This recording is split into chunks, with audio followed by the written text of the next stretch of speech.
Hello my dear family, అందరూ బాగున్నారా? మేమైతే బాగున్నాము. మీరు ఇంకా బాగుండాలని భగవంతుడిని మనస్ఫూర్తిగా కోరుకుంటూ ఉన్నాను.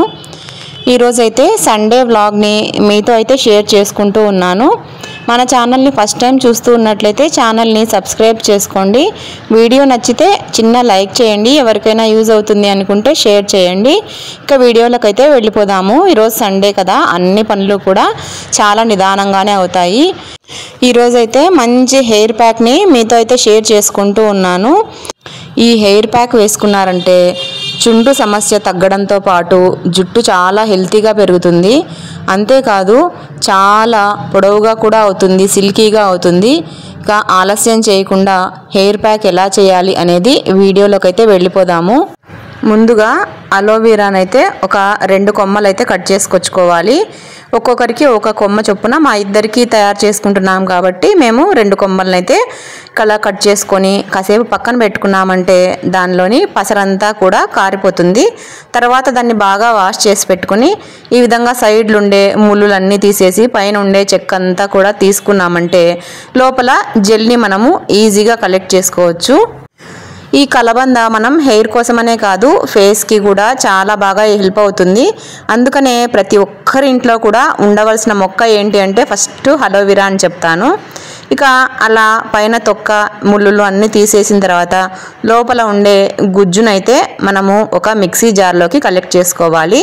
తర్వాత దీనికి 2 టేబుల్ స్పూన్ల కొబ్బరి నూనెనైతే యాడ్ చేసుకోవాలి. అదేవిధంగా ఇద్దరికి ప్రిపేర్ చేస్తున్నాను కాబట్టి నేను ఇక్కడ 2 నిమ్మకాయలనైతే తీసుకొని రసంగా తీసుకొని అన్నీ కూడా మిక్సీ జార్లోకి యాడ్ చేసుకొని మెత్తగా ఇలా గ్రైండ్ చేసుకున్నాను. అంతే, మనకు పాలైతే రెడీ అయిపోతాయి. ఇలాగా తయారు చేసి పెట్టుకున్న ఈ పాల లాంటి మిశ్రమాన్ని తలను ఫస్ట్ బాగా దువ్వుకోవాలి. దువ్వుకున్నామంటే నీట్గా మనకు పాయలు తీసుకోవడానికి చిక్ అనేది అడ్డం రాకుండా ఉంటుంది. చూసారా మా పాపకు ఎంత పెద్దగా జుట్టు అయితే ఉందో. వీక్లీ వన్స్ తప్పకుండా ఈ అలోవెరా ప్యాక్ని అయితే వేసుకుంటుంది. ఒక వారం మిస్ అయినా కూడా నెక్స్ట్ వీక్ డెఫినెట్గా వేసుకుంటూ ఉంది. ఫస్ట్ అయితే జుట్టును కోమ్ చేసుకోవాలి, ఎక్కడా కూడా చిక్కు లేకుండా దువ్వుకోవాలి. దువ్వుకున్న తర్వాత ఇక వీటినైతే మనము కొద్దిగా ఇలాగా వేళ్లకు అప్లై చేసుకొని కొంచెం తీసుకుంటూ పాయలుగా ఈ జుట్టుకు అనేది మెల్లగా రాస్తూ మసాజ్ చేస్తున్నట్టుగా అంతా కూడా అప్లై చేసుకోవాలి. ఇదే విధంగా తలంతా కూడా అప్లై చేసుకోవాలి. ఇక పైన స్కాల్ప్కే కాదు, మధ్యలో ఉండే జుట్టుకు, మొత్తం జుట్టు కొనల వరకు కూడా ఇదే విధంగా అన్నిటినీ అప్లై చేసుకొని 1 గంట కొప్పు చుట్టుకొని పక్కనైతే ఉండాలి. ఇక తర్వాత గోరువెచ్చని నీళ్లను పోసుకున్నామంటే మనకు మంచి రిజల్ట్ అయితే ఉంటుంది. మీకు అలోవెరా అవైలబుల్గా ఉంటే తప్పకుండా ఒకసారి ఈ ప్యాక్ని వేసుకొని రిజల్ట్ ఎలా ఉంది అనేది మీరే కమెంట్ చేసి నాతో షేర్ చేసుకోండి. మాకైతే చాలా బాగా యూజ్ అయ్యింది, అందుకనే మీతో కూడా షేర్ చేసుకుంటూ ఉన్నాను. ఇక ఇదే విధంగా నేను కూడా అప్లై చేసుకుంటున్నాను. మా పాపకైతే చేసేసినాను. ఇక నేను కూడా అదే ప్రాసెస్లోనే పాయలుగా తీసుకున్న తర్వాత అప్లై చేయించుకుంటూ ఉన్నాను. బిఫోర్ మ్యారేజ్ నేనైతే కొబ్బరి పాలను కూడా ఇలానే అప్లై చేసుకునేదాన్ని. కొబ్బరి పాలు కూడా చాలా బాగుంటాయండి. మనము అప్లై చేసుకున్నామంటే హెయిర్ అంతా కూడా నల్లగా అవడమే కాదు, చాలా సిల్కీగా ఉంటాయి. మంచి పోషకాలు అనేవి కొబ్బరి పాలల్లో ఉంటాయి. ఇక అది కూడా వీలైన వాళ్ళు అలా కూడా అప్లై చేసుకోవచ్చు. ఇప్పుడైతే నేను హెయిర్ ప్యాక్ వేసుకొని ఇలాగా కొప్పు అయితే చుట్టేసుకున్నాను. ఒక 1 అవర్ బాగా నానిన తర్వాత అయితే హెడ్ బాత్ గోరువెచ్చని నీళ్లతో స్నానం చేసేసినామంటే హెయిర్ అనేది చాలా సిల్కీగా అవుతుంది. సిల్కీగా అవడమే కాదు, డాండ్రఫ్ కూడా చాలా కంట్రోల్కి అయితే వచ్చింది.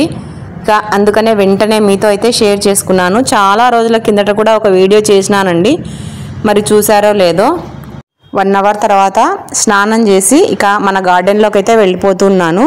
ఈరోజు సండే కదా, మన ఇంట్లో సండే రొటీన్గా మనకు గార్డెన్లోని గోంగూర అయితే వస్తుంది. వీక్లీ వన్స్ అయితే కట్ చేసుకుంటూ ఉన్నాను చాలా రోజుల నుంచి. వీక్లీ వన్స్ తప్పకుండా ఈ 2 కొమ్మలకు కూడా మనకు పప్పుకు అయ్యేంతగా వస్తుంది. ఈరోజైతే మన గార్డెన్లోని పెస్టులు ఏమీ లేకోకుండా ఉండే గోంగూరతో పప్పు అయితే చేస్తూ ఉన్నాను. మా రాయలసీమ స్పెషల్ అండి గోంగూర పప్పు అయితే. ఇక రెసిపీని కూడా ఈ వీడియోలో షేర్ చేస్తాను. వీడియోను ఎక్కడా కూడా స్కిప్ చేయకుండా చివరి వరకు చూడండి. మీకు నచ్చింది అంటేనే ఒక చిన్న లైక్ చేయండి. గార్డెన్లోకి వచ్చామంటే చాలా ఆనందంగా ఉంటుందండి. చుట్టూ ఇలాగా బటర్ఫ్లైస్ చాలా ఆనందంగా ఉంటుంది. ఒక్కసారైనా సరే నేను గార్డెన్లోకి వచ్చి రోజులో ఒక్కసారైనా సరే వచ్చి ఇవన్నీ కూడా చూసుకుంటూ ఉంటాను. ఇక గోంగూరతో పాటు మన గార్డెన్లో చెట్టు చిక్కుడు కూడా వేశాను. ఆ చివర్లో చూస్తున్నారా, ఆ చివర్లో అయితే చెమ్మెల్లి చెట్టు కూడా ఉంది. ఇంకా దానికైతే మొగ్గలు స్టార్ట్ అవ్వలేదు. ఇక అంతేకాదు మన గార్డెన్లో బుడమ చెట్టు కూడా వేసుకున్నామండి. బుడమ చెట్టుకు కూడా చాలా కాయలు అయితే ఉన్నాయి. ఈ గోంగూర కొమ్మలతోనే పెట్టుకున్నానండి నేను. వేర్లు ఉన్నప్పుడు మార్కెట్ నుంచి తెచ్చుకున్న కొమ్మలను ఇలా అయితే భూమిలోకి నాటుకున్నాను. అవి బాగా బతికాయి. రోజు నీళ్లు పోస్తూ ఉంటే బాగా బతికాయి. చూసారా ఎంత గోంగూర వచ్చిందో. ఇక మనకైతే ఒక పూటకు పప్పుకైతే ఈ గోంగూరనైతే వాడుతూ ఉన్నాను. మన గార్డెన్లో కొన్ని బుడంకాయలు కూడా ఉన్నాయి. ఇక అవి కూడా మీకు చూపిస్తాను, వచ్చేసేయండి. ఫస్ట్ అసలు ఇది ఏం చెట్టు అనుకున్నాము. ఇది చూసారా బుడంకాయ పేర్ షేప్లో ఉంది కదా, అసలు ఏం చెట్టు అనుకున్నాను. అందుకనే ఛానల్లో వీడియోని కూడా చేసి పెట్టాను. ఇక కోతులు అయితే విపరీతంగా వస్తూ ఉన్నాయండి. బుడమ కాయలన్నీ పీకి కింద పడేస్తూ ఉన్నాయి. ఇక వాటి నుంచి రక్షించుకోవడం కోసం అయితే నేను పాత లెగ్గింగ్స్ ఉంటాయి కదా, వాటిని కట్ చేసి అన్నిటినీ ఇలా కవర్ చేసి ముళ్ళు వేసుకుంటూ ఉన్నాను వాటి కంట పడకుండా. ఇంకా అవి తింటే పర్వాలేదు కానీ తినకుండా అన్నీ కొరికి పడేస్తూ ఉన్నాయి.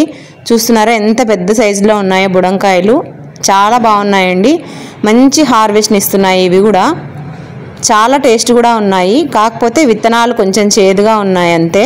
ఇక విత్తనాలను తీసి మనం చెక్కును కూడా తీసేసి వీటితో పప్పు కానీ పచ్చడి కానీ కూర సాంబారు మసాలా గ్రేవీ కర్రీ కూడా చేశానండి ఒకసారి. ఇక ఆ రెసిపీస్ అన్నీ కూడా మన ఛానల్లో ఆల్రెడీ పోస్ట్ చేసేసాను. ఎవరైనా ఇంట్రెస్ట్ ఉంటే తప్పకుండా డిస్క్రిప్షన్లో లింక్స్ ఇస్తాను, ఒకసారి చెక్అవుట్ చేసేసేయండి. ఒక్కసారి గార్డెన్లోకి వచ్చానంటే ఇక అన్నీ ఒక్కసారి చూసుకొని అలా వెళ్ళిపోతాను. ఇక అదేవిధంగా అన్ని బుడంకాయలను ఒకసారి చెక్ చేసుకొని గోంగూరను కట్ చేసుకొని కిచెన్లోకి అయితే వెళ్ళిపోతూ ఉన్నానండి. ఈరోజైతే మన ఇంట్లో మన చెట్లకు కాసిన గోంగూరతో పప్పు రెసిపీని అయితే షేర్ చేస్తూ ఉన్నాను. ముందైతే అన్నాన్ని కుక్కర్లో పెట్టేసుకుంటూ ఉన్నానండి. నేను అన్నాన్ని కుక్కర్లో సపరేట్ గిన్నెలో పెట్టి ఈ విధంగా అయితే కుక్ చేసుకుంటాను. ఈరోజు పప్పును కూడా కుక్కర్లోనే ప్రిపేర్ చేసుకుంటూ ఉన్నాను. మామూలుగా అయితే నేను విడిగా చేస్తూ ఉంటానండి ఆదివారం. ఈరోజైతే టైం అనేది లేదు. ఇదిగో ఈ పండ్లన్నీ పెట్టేసుకున్నాను కదా, టైం అయిపోయింది. ఇక అందుకే కుక్కర్లో పెట్టేసుకుంటూ ఉన్నాను. గోంగూర కుక్కర్లో ఉడకదని చాలామంది అనుకుంటూ ఉంటారు, కానీ అలా ఏం లేదండి. నేను చెప్పినట్టుగా ఈ విధంగా అయితే పెట్టేసుకోండి. ముందు బేడలను అయితే బాగా వాష్ చేసి పెట్టుకొని తగినన్ని నీళ్లు పోసుకొని దానిపైన ఉల్లిపాయలను వేసుకోండి. తర్వాత గోంగూరను కూడా బాగా కడిగి పెట్టుకొని దానిపైనే వేసేసుకోండి. వేసుకున్న తర్వాత మీరు ఇందులోకి కొద్దిగా పసుపును, ఇక పచ్చిమిర్చితోనే చేసేటట్లయితే పచ్చిమిర్చిని నేను ఇక్కడ మిక్సీలో వేసి పేస్ట్ని అయితే వేసుకుంటూ ఉన్నానండి. ఇక మీకు కావాలంటే అంటే కొంతమంది పప్పును ఎనుపుతారు కదా, ఇక మా ఇంట్లో అయితే అలాగా ఏమీ ఎనపమండి. ఇంతే ఒక విజిల్ ఎక్కువగా పెట్టేసుకొని పప్పునైతే చేసేసుకుంటాను. ఇక నేను మిక్సీలో వేసి పచ్చిమిర్చిని అయితే పేస్ట్ చేసుకున్నాను. ఆ పేస్ట్ను కూడా వేసేసుకున్నాను. ఇక లిడ్కి కొంచెం ఇలాగా నూనె అప్లై చేసుకున్నామంటే ఈ పప్పు అనేది పైకి పొంగిపోకుండా ఉంటుంది, నీట్గా ఉంటుంది. మనకు స్టవ్ కూడా అంటే స్టవ్ పైన అంతా పప్పు పొంగిపోతూ ఉంటుంది కదా, ఇలా నూనె రాసుకున్నామంటే పొంగిపోకుండా నీట్గా ఉంటుంది అన్నమాట. ఇక కుక్కర్ మూతను పెట్టుకున్న తర్వాత ఒక 4-5 విజిల్స్ని అయితే రానిచ్చుకోవాలి. గోంగూర పుల్లగా ఉంటుంది కదా, బేడలు ఉడకడానికి మనకు టైం అయితే పడుతుంది. ఇక ఇంతలో మనము వేరే వర్క్స్ అవి చేసేసుకోవచ్చు. నాకైతే ఇక్కడ కుక్కర్ విజిల్స్ కూడా వచ్చేస్తున్నాయి. ఇంతలో నేను లంచ్ కావాల్సినవన్నీ కూడా అరేంజ్ చేసుకుంటూ ఉన్నాను. పెరుగు, ఏవైనా చట్నీస్ ఉంటే అవన్నీ కూడా బయట పెట్టేసుకుంటున్నాను ఫ్రిడ్జ్లో నుంచి.